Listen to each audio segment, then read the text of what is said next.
কয়েকদিনের টানা বৃষ্টিতে বিপর্যস্ত মধ্যপ্রাচ্যের দেশ সৌদি আরব। সাধারণত শুষ্ক আবহাওয়ার দেশটিতে বিরামহীন বর্ষণে দুর্বিষহ হয়ে ওঠে জনজীবন। সড়ক জুড়ে পানি, যান চলাচলে ধীরগতি আর সর্বত্র এক ধরনের অস্বাভাবিক পরিবেশ। বেশ কিছু স্থানে ঘটেছে ভূমিধসের মতো ঘটনাও।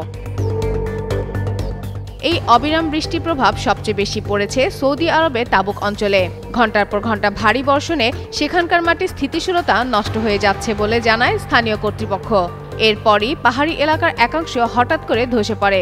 ধস নামার মুহূর্তে প্রবল শব্দে আতঙ্ক ছড়িয়ে পড়ে আশেপাশে। দ্রুত ঘটনাস্থলে পৌঁছায় জরুরি সহায়তা দল। নিরাপত্তার স্বার্থে সংশ্লিষ্ট সড়কটি তাৎক্ষণিকভাবে বন্ধ করে দেওয়া হয়, যাতে কেউ ওই এলাকায় প্রবেশ করতে না পারে। সৌদি জিওলজিক্যাল সার্ভে জানায়, অতিরিক্ত বৃষ্টির কারণে মাটি ঢিলা হয়ে যাওয়াই ভূমিধসের মূল কারণ।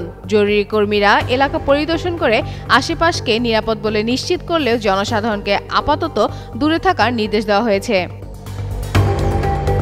কর্তৃপক্ষ বলছে, বর্তমানে আর কোনো নতুন ভূমিধসের ঝুঁকি নেই। তবে অস্বাভাবিক আবহাওয়ার কারণে সবাইকে সতর্ক থাকতে হবে এবং স্থানীয় প্রশাসনের নির্দেশনা মেনে চলতে হবে। এদিকে পরিবেশবিদরা বলছেন, জলবায়ুর এই অস্থিতিশীলতা ভবিষ্যতে আরও বড় ঝুঁকি তৈরি করতে পারে। এই দ্রুত পরিবর্তন মানুষের জীবন থেকে শুরু করে পরিবেশ পর্যন্ত সবকিছুকে প্রভাবিত করছে। ফাতেমা ফাতেহ জান, যুগান্তর নিউজ।